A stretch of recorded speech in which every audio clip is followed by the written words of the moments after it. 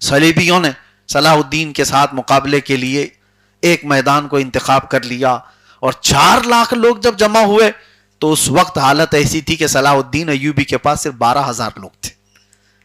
12,000 کا مقابلہ 4 لاکھ سے ہوتا ہے، لیکن صلاح الدین کو پتا تھا کہ ہم کربلا والے ہیں، تعداد نہیں دیکھتے، اتر جاتے ہیں، مدد اللہ کی طرف سے ہے، اور ہمارا قتل ہو جانا بھی ہماری فتح ہی ہوتی ہے۔ اگر قتل ہونا فتح نہیں ہوتا تو حسین اعظم کا چرچا اتنا کیوں ہوتا؟ میرے عزیزو، یہ جذبہ شہادت تھا صلاح الدین ایوبی نے۔ 12,000 لوگوں سے وہ جنگ لڑی ہے۔ تاریخ آج بھی بتاتی ہے کہ وہ 4 لاکھ کو، اس فوج کو انہوں نے تتر بتر کر کے رکھ دیا۔ وہ گھٹنے ٹیکنے پر مجبور ہوئے، سب میدان سے نکل کر کے بھاگے۔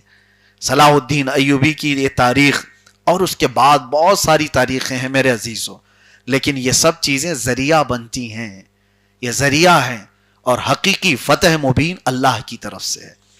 وہ اللہ قادر مطلق اپنے منصوبے پورے فرماتا ہے۔ وَمَكَرُوا مَكَرَ اللَّهُ وَاللَّهُ خَيْرُ الْمَاكِرِينَ۔ قرآن میں اللہ فرماتا ہے یہ کافر منصوبہ بناتے ہیں، سازش کرتے ہیں، اور اللہ خفیہ تدبیر کرتا ہے، اور اللہ کی خفیہ تدبیر غالب آ کر رہتی ہے۔ اس سے بہتر تدبیر کرنے والا کوئی نہیں۔ جو جال بناتا ہے ظالم، اکثر ایسا ہوتا ہے کہ اس جال میں اس کے ہی پیر پھنسے رہتے ہیں۔ اور آج دیکھنا آپ ظالموں کو کہ جو جال وہ بن رہے ہیں وہ اسلام کے خلاف، پورے مسلمانوں کو آپس میں لڑانے کے لیے۔ یہ عیاش قسم کے عرب آج بھی ہوش کے ناخن لیں تو ان کی زندگی بچے گی، ورنہ ان کی تباہی بھی طے ہے۔ کیونکہ یہ میں نہیں کہتا، اللہ کے نبی صلی اللہ علیہ وسلم کی حدیث سنا رہا ہوں۔ حضور فرماتے ہیں وَيْلٌ لِلْعَرَبْ مِنْ شَرٍ قَدْ اقْتَرَبَ۔ یہ عربوں کے لیے تباہی ہے، حضور نے فرمایا عربوں کے لیے بربادی ہے، ان قریب ایک ایسی برائی جس کے یہ قریب ہو رہے ہیں۔ وہ کون سی برائی ہے؟ من شر قد اقترب۔ حضور نے فرمایا ایک ایسی برائی جو عربوں کے قریب آ رہی ہے، جس سے یہ بہت قریب ہو رہے ہیں۔ وہ قریب ہونے والی سب سے بڑی برائی جانتے ہو کیا ہے؟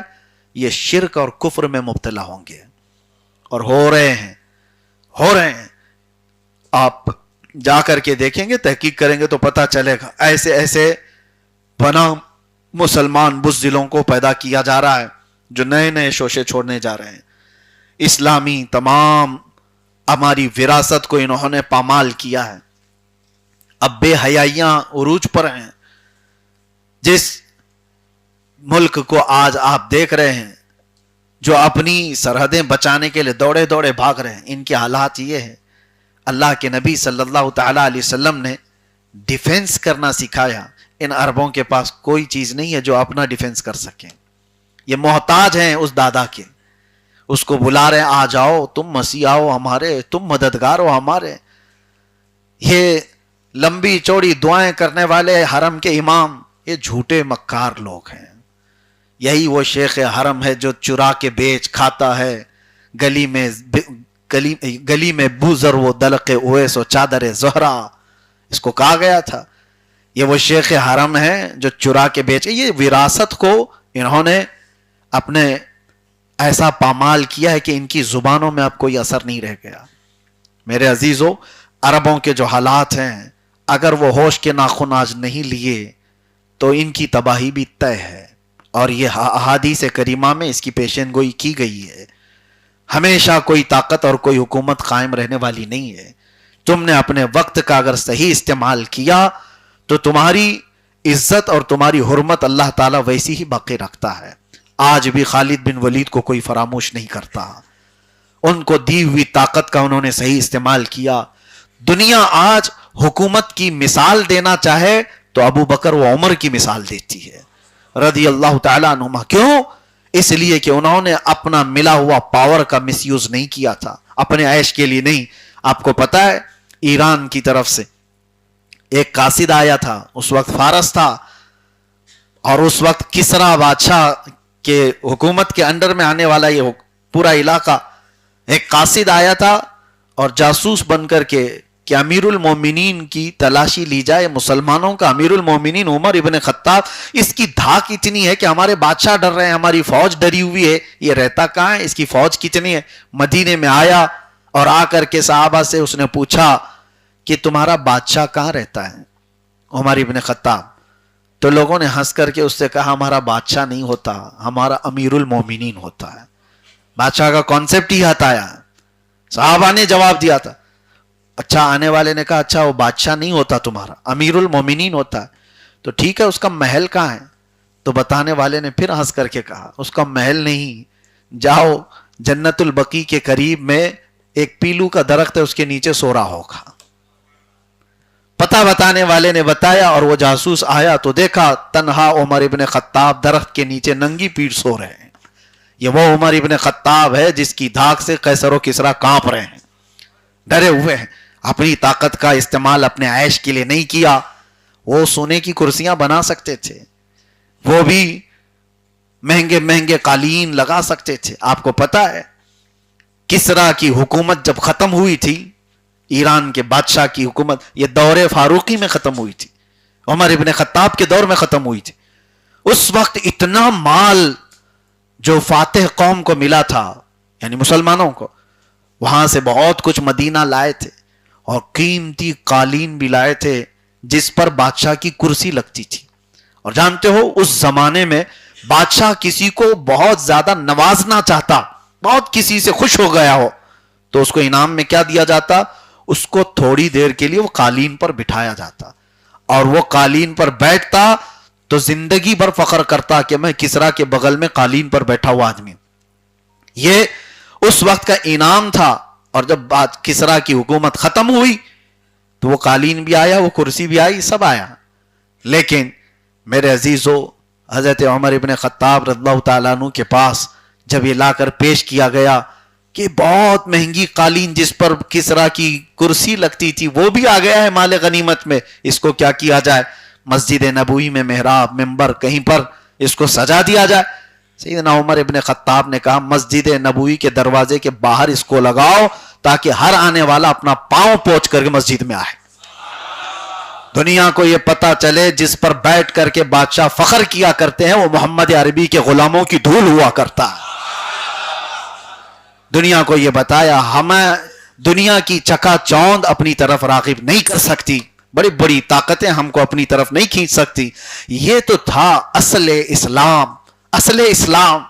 لیکن آج ان عربوں نے جو اصل اسلام کا چہرہ مسخ کر کے رکھا ہے, انہوں نے تو کموڈ ٹوائلٹ کے وہ سونے کے بنائے, اور ان لوگوں نے بھر بھر کر کے پیسے امریکن صدر کو گفٹ کیے جا رہے ہیں. تم ہی ہمارے داتا ہو, تم ہی ہمارے ماتا ہو, سب کچھ ہو.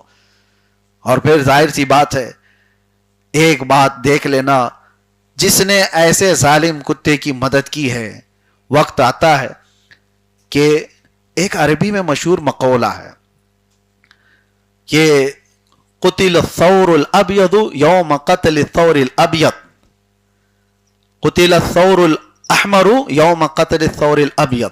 ایک کہا جاتا ہے ایک لال بیل تھا اور ایک سفید بیل تھا, دونوں کی بڑی گہری دوستی تھی, اور دوستی ایسی تھی کہ ان کی دھاک بیٹھی ہوئی تھی جنگل میں, دونوں کا اتحاد تھا. اور شیر ان کو کھانا چاہتا تھا لیکن کھا نہیں پاتا. وجہ یہ تھی کہ شیر جو ہے جب حملہ کرنے آئے, لال بیل اور سفید بیل دونوں مل کر کے سینگ مارتے اور بھاگ جاتا تھا, نہیں آ پاتا تھا. تو شیر نے کیا چال چلی, ایک دن جو ہے سفید بیل سے دوستی کر لیا, لال بیل سے دوستی کر لیا, اور اس نے کہا کہ دیکھ ہم لڑائی جھگڑے نہیں کریں گے, کچھ نہیں, پارٹنرشپ میں ہم پورے جنگل کے راجا بن کر رہیں گے, تم میرے ساتھ ساتھ رہنا, میں راجا اور تو وزیر میرا, جو میرا ہے وہ تیرا ہے. اور ظاہر سی بات ہے بیل ہی تھا, اور اس کو شیر کی بات اچھی لگی, کہا شیر کی دوستی بہت اچھی بات ہے. تو لال بیل جو ہے نا وہ لال ہو گیا جلدی, اور اس نے دوستی کو صحیح سمجھ لیا. شیر نے کہا کہ تو میرے ساتھ ساتھ رہنا, لیکن اس کی مخالفت کر رہا تھا سفید بیل, کہہ رہا تھا ہماری دوستی ہے, شیر ہماری برادری کا ہے ہی نہیں، وہ ہے ہی نہیں، وہ درندہ ہے، تیری دوستی اس کے ساتھ زیادہ دن نہیں ہو سکتی، مت جا۔ تو لال بیل یہ کہتا تھا کہ تو میری ترقی سے چڑھتا ہے، میں بادشاہ کا وزیر بن رہا ہوں اور تو مجھے بننے نہیں دینا چاہتا، شیر مجھے ساتھ ساتھ لے کر کے چلے گا تو ساری بکریاں بھی ڈرتی ہیں، سب ڈریں گے، میں اس کا دوست ہوں۔ سفید بیل نے کہا یہ دوستی اچھی نہیں ہے، چھوڑ دے، یہ تکرار اتنی بڑی۔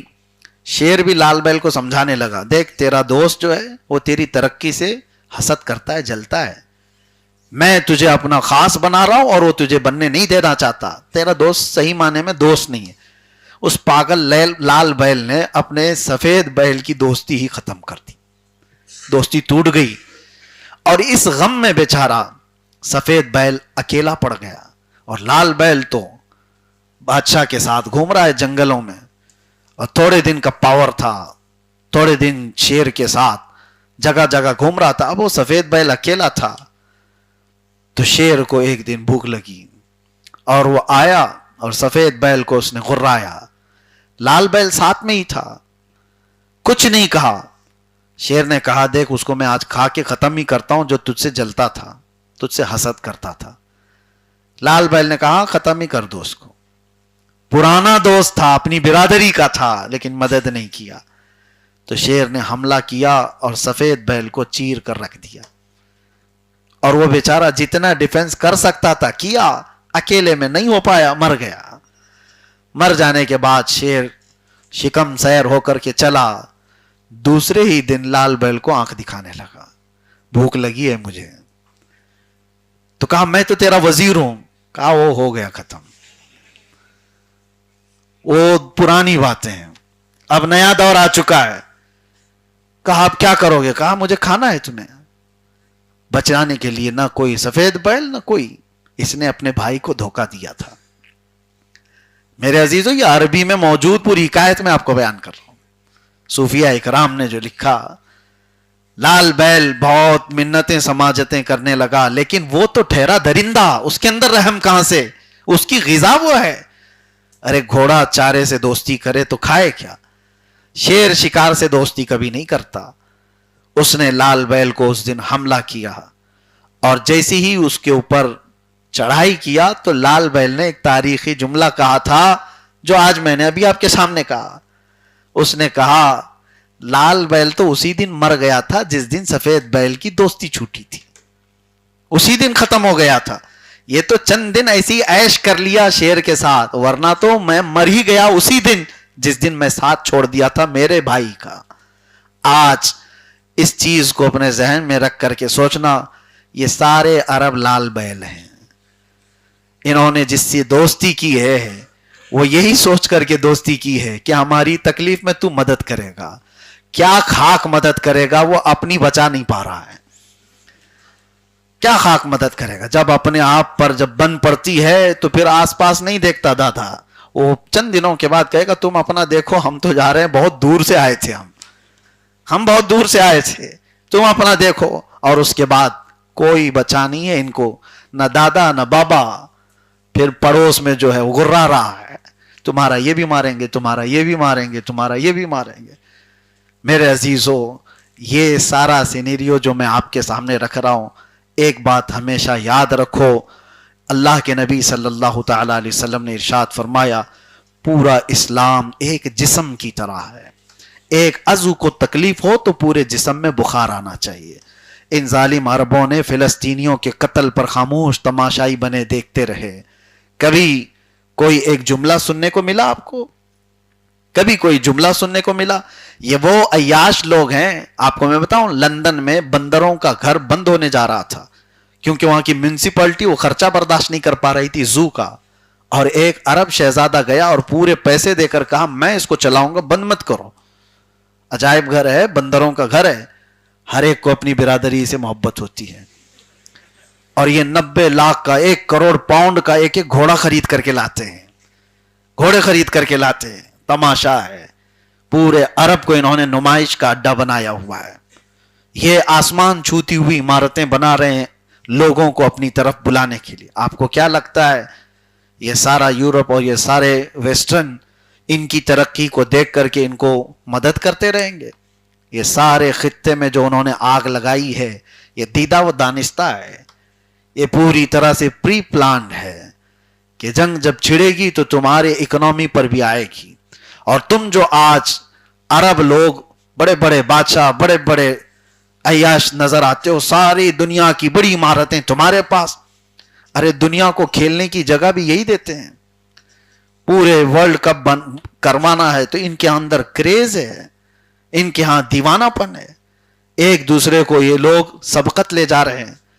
یہ وہ عرب تھا جہاں کبھی قرآن کے علم پر کمپٹیشن ہوا کرتا تھا، حدیث پر کس کی گہری نظر ہے اس پر مقابلہ آرائی ہوتی تھی، اور آج ہے کہ فٹ بال پر اور دوسرے کھیلوں پر یہاں مقابلہ آرائی ہو رہی ہے۔ ان عربوں کے ہاتھوں سے سب کچھ چھین لیا گیا، ان کو آئی فون پکڑا دیا گیا ہے، اور اس کے علاوہ عیش کی زندگی دے کر انہیں خاموش کر دیا گیا۔ اس کی وجہ سے یہ زیادہ دن تک عیش و عشرت کی زندگیاں چلتی نہیں ہیں۔